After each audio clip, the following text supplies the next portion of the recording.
एक महत्त्वाची बातमी नाशिकमधून नाशिकमध्ये होणाऱ्या भाजप प्रवेशावर देवयानी फरांदे यांनी नाराजी व्यक्त केली आहे। तर देवयानी फरांदे यांच्या फेसबुक पोस्टनं सध्या राजकीय खळबळ माजली आहे। नाशिकात होणाऱ्या भाजप प्रवेशावर आमदार देवयानी फरांदे यांनी नाराजी व्यक्त केली आहे। देवयानी फरांदे यांनी सोशल मीडियावर पोस्ट करत विरोध केलेला आहे। निवडणूक प्रमुख असून सुद्धा भाजप प्रवेशासंदर्भात विश्वासात न घेतल्याचा त्यांनी आरोप केलेला आहे।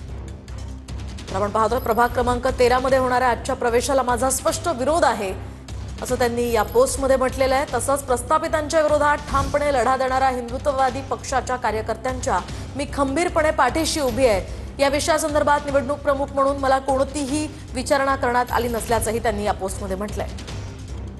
अधिकची माहिती जाणून घेऊयात आमचे प्रतिनिधी चंदन पुजाधिकारी यांच्याकडून। चंदनजी, काय सांगाल? राजकीय वातावरण सध्या नाशिकमध्ये तापलेलं दिसतंय, काय अधिकची माहिती आहे?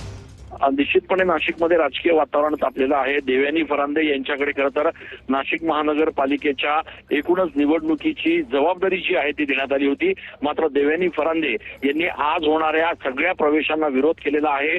कुठल्याही प्रकारे विश्वासात न घेता या ठिकाणी हे प्रवेश केले जात आहेत असा थेट आरोप जो आहे तो देवयानी फरांदे यांनी आपल्या फेसबुक पोस्टच्या माध्यमातून केलेला आहे। त्याच्यामुळे आजच्या होणाऱ्या एकूणच या प्रवेशांवरून नाशिकमध्ये आता भाजपच्या अंतर्गत कलहाला सुरुवात झाल्याचं या ठिकाणी बोललं जात आहे।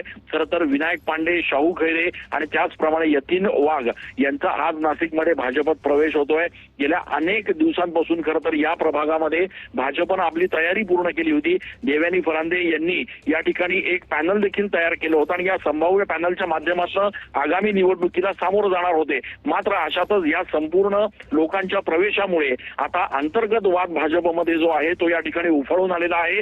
भाजपचे गिरीश महाजन यांनी एकीकडे या प्रवेश सोहळ्याला हजेरी लावल्याचं सांगणार आहेत, तर दुसरीकडे देवयानी फरांदे नक्कीच धन्यवाद चंदनजी दिलेल्या या सविस्तर माहितीसाठी।